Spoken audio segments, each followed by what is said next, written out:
Hello friends. तो आज एमपीडीएमई ने बेटा क्या है कि जो जितने भी राउंड होंगे सभी राउंड का जो है शेड्यूल पब्लिश कर दिया। फर्स्ट राउंड तो ऑन गोइंग है ही सही, इसके साथ सेकंड का उन्होंने पहले से ही पब्लिश कर दिया था शेड्यूल। लेकिन क्या है बेटा कि जो ऑल इंडिया की काउंसलिंग है वो उसके थोड़ा डिले होने की वजह से अब सेकंड राउंड भी थोड़ा सा एक्सटेंड हुआ है। उसके बाद मॉपअप राउंड स्टार्ट होगा और कॉलेज लेवल काउंसलिंग होगा। तो ये मैं हर बार जब फर्स्ट राउंड का पहली बार जब शेड्यूल आया था तब से ही मैं आपको समझा रहा हूं कि ये जो शेड्यूल होते हैं वो लगभग सारे शेड्यूल टेंटेटिव ही होते हैं। अभी भी मतलब ये मत मान के चलना कि कंफर्म है, बट हाँ ये तो है कि उन्होंने एक डेडलाइन दे रखी है कि इस तारीख को ये चीज कंप्लीट हो जाना है। तो उससे 2 दिन आगे बढ़ेगी। जैसे मान लो आपको कॉलेज फाइनल जो सीट सेकंड राउंड के लिए जो वैकेंसी की बात हुई थी, ठीक है, कि फाइनल सेकंड राउंड के लिए जो सीटों वैकेंट सीटों की लिस्ट होगी वो 10 फरवरी को पब्लिश करेंगे। वो ना करते हुए अब उसको एक्सटेंड करके इन्होंने 20 या 21 फरवरी के आसपास कर दिया है। तो लगभग 10 दिन उसको आगे बढ़ा दिया है। तो शेड्यूल जो होता है बेटा वो एडजस्ट होता रहता है, उसमें अपने परेशान नहीं होना है। लेकिन हाँ अब भी हम देखें, अब हम ये देख लेते हैं कि फर्स्ट सेकंड थर्ड मतलब मॉपअप राउंड और सीएलसी राउंड जो है उनका क्या शेड्यूल रहा है वो हम देख लेते हैं। तो एक लगभग फाइनल जो है पूरे 4 राउंड का शेड्यूल जो है वो एमपीडीएमई ने पब्लिश कर दिया है। ठीक है, आप ये सारा फॉलो करते रहिए जिससे कि आपको सारी इंफॉर्मेशन मिलती रहेगी। ठीक है, अब हम बात करेंगे है ना एमबीबीएस बीडीएस का शेड्यूल किसके लिए। ऑल 4 राउंड जितने भी 4, first round, second round, mop up round third वाला और फोर्थ जो है सेल से सारे राउंड। ठीक है, तो फर्स्ट राउंड का तो आपको लगभग सबको पता ही है। ठीक है, तो ये अपन ने देख लिया है कि फर्स्ट राउंड में किस तरीके से क्या रहेगा। ठीक है, तब हम यहाँ पर देखेंगे तो रिपोर्टिंग अलॉटमेंट आ चुका है हमारा 31 जनवरी को। अब यहाँ हम बात करेंगे reporting at allotted medical and dental college, जो भी रिस्पेक्टिव आपको कॉलेज मिला है, गवर्नमेंट हो या प्राइवेट, एमबीबीएस या डेंटल है। ठीक है, तो उसमें रिपोर्टिंग की जो लास्ट डेट हो गई है वो 15 फरवरी। ठीक है, जो है 15 फरवरी तक आप रिपोर्टिंग कर सकते हैं, मतलब वहां पर्टिकुलर कॉलेज में जाकर के एडमिशन ले सकते हैं। इस तरीके से opt for upgradation through the candidate login, मतलब अपग्रेड करना है या नहीं करना है। तो ये हमारे पास अब ऑप्शन जो है 20 तारीख तक, लगभग 20 फरवरी तक जो है हमारे पास जो है अब अपग्रेडेशन को चूज करने का ऑप्शन आ चुका है। इसी तरीके से अपन बात करें ऑनलाइन रजिस्ट्रेशन या कैंसिलेशन। ठीक है, online registration cancellation of admission at college level. ठीक है, ठीक है, तो ये भी जो है वो फर्स्ट से लेकर के 20 तक, मतलब ये ऑनलाइन रजिस्ट्रेशन का जो यहाँ पर मतलब निकल के आ रहा है। ठीक है, वो जो है पूरा उससे कॉलेज में एडमिशन लेने से कि वहाँ पर जब हमें कॉलेज अलॉट होता है तो कॉलेज में हमें एक तरीके से एक अटेंडेंस लगाना रहता है। फर्स्ट जब सबसे पहले जाते हैं कॉलेज में तो वहाँ पर अभी आप गए होंगे तो आपने देख लिया होगा कि जैसे अलॉटमेंट लेटर आपने शो करा है मेडिकल कॉलेज या काउंसलिंग बॉडी को, तो वहाँ पर आपका एक तरीके से अटेंडेंस हो गई थी कि हाँ ये कॉलेज ने, ये पर्टिकुलर स्टूडेंट ने हमारे कॉलेज में रिपोर्टिंग कर दी और देन आफ्टर पूरी एडमिशन प्रोसेस कंप्लीट होती है। तो इस तरीके से ये फर्स्ट राउंड जो है वो शेड्यूल रहा है। इस तरीके से सेकंड राउंड जो है उसका अपन शेड्यूल की बात करें तो क्या रहेगा। ठीक है, तो पब्लिकेशन ऑफ वैकेंसी चार्ट, मतलब जो कितनी सीटें खाली रहेगी, ठीक है, और एलिजिबल कैंडिडेट की कौन कौन स्टूडेंट जो है एलिजिबल। अब यहाँ पर ये एलिजिबल कैंडिडेट वाला बात कहां से आई है। ठीक है, तो मैं इसको आपको थोड़ा क्लियर कर देता हूं। तो एक्चुअल में होता क्या है बेटा कि जैसे फर्स्ट राउंड कंप्लीट हुआ है ना, तो फर्स्ट राउंड में कितने स्टूडेंट ने एडमिशन लिया। अब कुछ स्टूडेंट ऐसे होते हैं जिनको कि फर्स्ट राउंड में एमबीबीएस या बीडीएस गवर्नमेंट प्राइवेट कोई भी कॉलेज अलॉट हो गया है, लेकिन वो किसी रीजन से जो है पर्टिकुलर मेडिकल कॉलेज में जो है एडमिशन नहीं लिया है। तो अब वो क्या है कि लगभग पूरी काउंसलिंग से डिबार हो चुके हैं। ठीक है, तो उनको अब काउंसलिंग से बाहर कर दिया जाएगा। ठीक है, और उनके अलावा कौन कौन स्टूडेंट है जिनको फ्रेश अलॉटमेंट होना है नेक्स्ट राउंड में या फिर एक तरीके से अपग्रेडेशन करना है, तो उन स्टूडेंट के एक तरीके से वापस से लिस्ट निकल के आती है। तो ये उसका मतलब एलिजिबल कैंडिडेट का मतलब वो होते हैं जिनको या तो अपग्रेड करवाना रहता है या फिर एक तरीके से फ्रेश अलॉटमेंट होगा सेकंड राउंड या फर्दर राउंड में। तो एलिजिबल का मतलब मुझे लगता है कि आप लोग शायद समझ गए होंगे। तो ये स्टार्ट होगा, ये मतलब ये पब्लिकेशन होगा 21 फरवरी को। देन आफ्टर जो है fresh choice filling and choice locking. ठीक है, अब यहाँ पे याद ध्यान रखना है compulsory for all candidate who went to participate in the second round है ना, including admitted candidate of first round who have opted for upgradation. मतलब कि यहाँ पर क्लियर है कि चॉइस फिलिंग सिर्फ उन स्टूडेंट को करना है जिनको या तो फ्रेश अलॉटमेंट होने वाला है, उनको चॉइस फिलिंग चॉइस लॉकिंग करना है, प्लस दूसरा उनको चॉइस फिलिंग करना है जिनने अपग्रेडेशन का ऑप्शन चूज कर रखा है। जो जिनको पर्टिकुलर कॉलेज मिला, जैसे मान लो कि एमपी में किसी स्टूडेंट को एमजीएम मेडिकल कॉलेज मिल गया, ठीक है, तो लगभग सीधी सी बात है कि अब वो अपग्रेड तो कहाँ कराएंगे, तो उन स्टूडेंट को अब किसी भी तरीके की काउंसलिंग की प्रोसेस में अब इन्वॉल्व नहीं होना है, उन्हें सीधा अब कॉलेज में क्लासेस के लिए जाना है कि तो उनको सेकंड राउंड या मॉप अप राउंड या एक तरीके सेल्स से उनका कोई रिलेशन नहीं रहेगा, ठीक है। तो अब एक तरीके से हमें जो पार्टिसिपेट मतलब चॉइस फिलिंग करना है वो सिर्फ दो टाइप के कैंडिडेट को करना है, एक जिनने अपग्रेडेशन का ऑप्शन चूज कर रखा है, दूसरे वो जिनको फ्रेश अलॉटमेंट होगा, जिनको फर्स्ट राउंड में अलॉटमेंट नहीं हुआ है, तो उन्हीं को choice filling and choice locking करना है। चॉइस फिलिंग का क्या सीक्वेंस रखना है ये आपको पता ही है, आपने करा ही होगा, और उसका वीडियो जो है हमने बना के डाल रखा है, तो आप उसको कर सकते हैं। तो चॉइस फिलिंग का टाइम 4 दिन का है, 21 फरवरी से लेकर के 24 फरवरी तक, है ना, रात की 12 बजे तक। इसके बाद अलॉटमेंट हो जाएगा, सेकंड राउंड को 28 फरवरी को आएगा, फिर रिपोर्ट करना है कॉलेज में, वही मतलब है जाकर के एडमिशन लेना है। तो ये लगभग 6 दिन की प्रोसेस रहेगी, 1 तारीख से लेकर के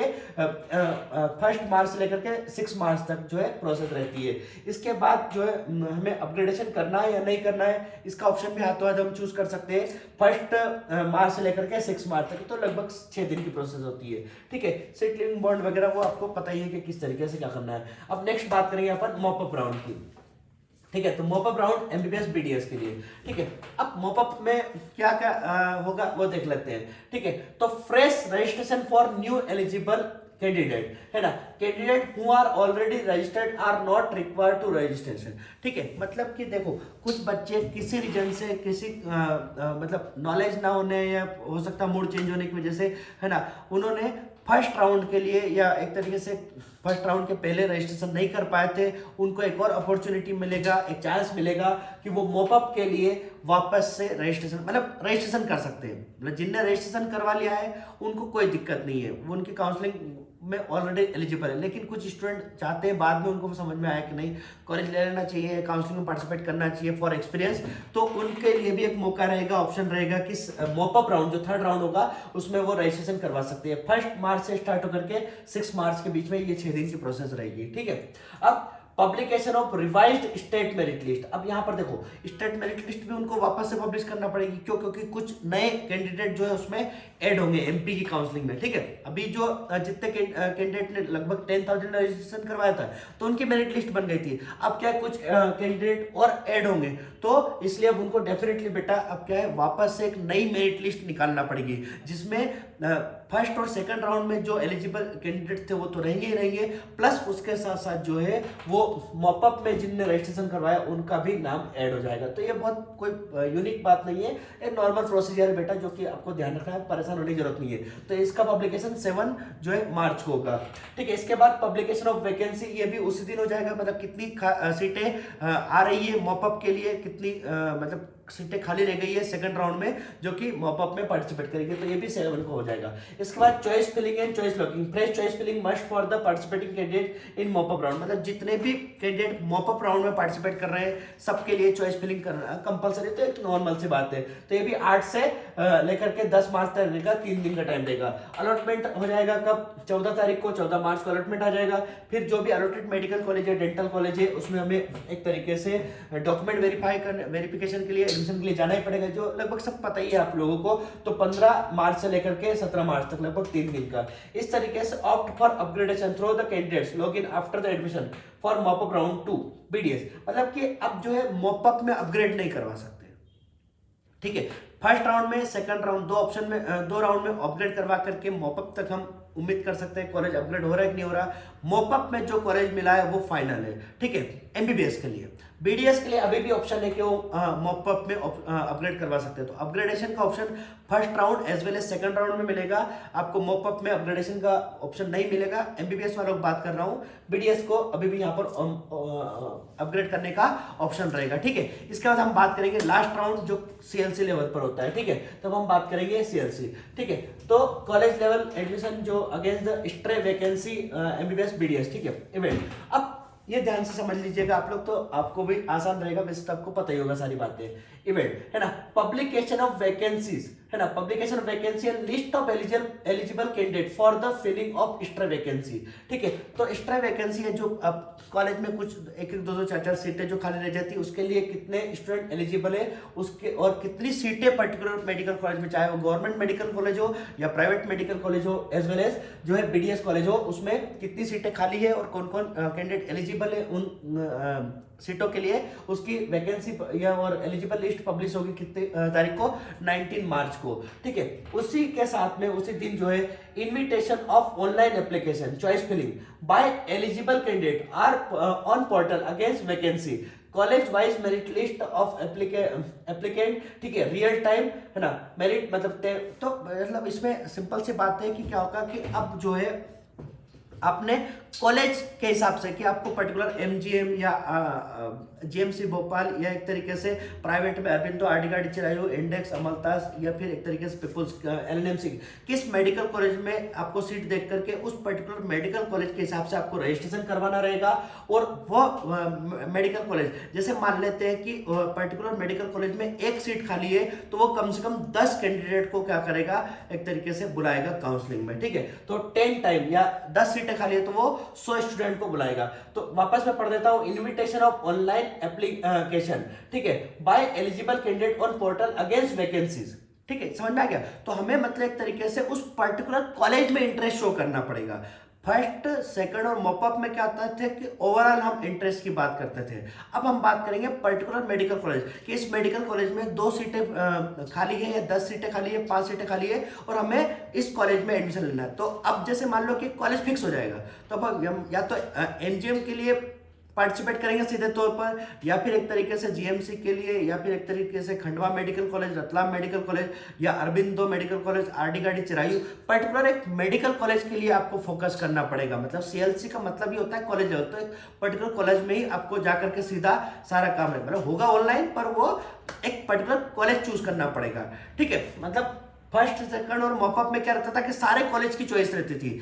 अब जो कॉलेज लेवल होगा उसमें पर्टिकुलर एक मेडिकल कॉलेज को हमें चूज करना पड़ेगा और उसी को फॉलो करना पड़ेगा।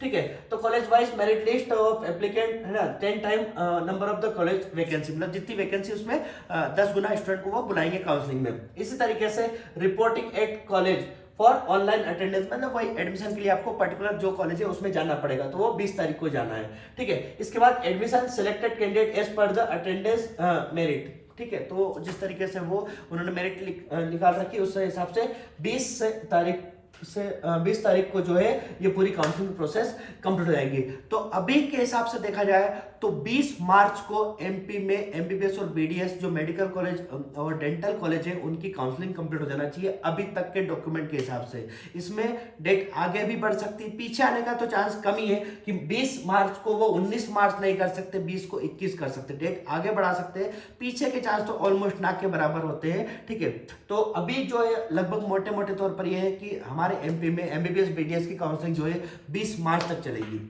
आगे कितना बढ़ सकती है ये भी किसी को कंफर्म नहीं है। हाँ, इसके पहले क्लोज हो जाए ये लगभग नामुमकिन है, ऐसा नहीं होगा, क्योंकि ऑल इंडिया की जो काउंसलिंग होती है 4 राउंड, उनको भी उन्हें फॉलो करना रहता है। ठीक है, तो आपको समझ में आ गई होगी सारी बातें, पूरा शेड्यूल समझ में आ गया होगा। बाकी इसके अलावा भी कोई डाउट हो तो आप मुझे कॉल कर सकते हैं या फिर एक तरीके से कमेंट कर सकते हैं यूट्यूब पर, या फिर एक तरीके से आप हमें मैसेज वगैरह भी कर सकते हैं, व्हाट्सएप, टेलीग्राम, इंस्टाग्राम सभी पे। कोशिश करेंगे कि सभी लोगों को रिप्लाई करने की कोशिश करें। Okay, thank you so much.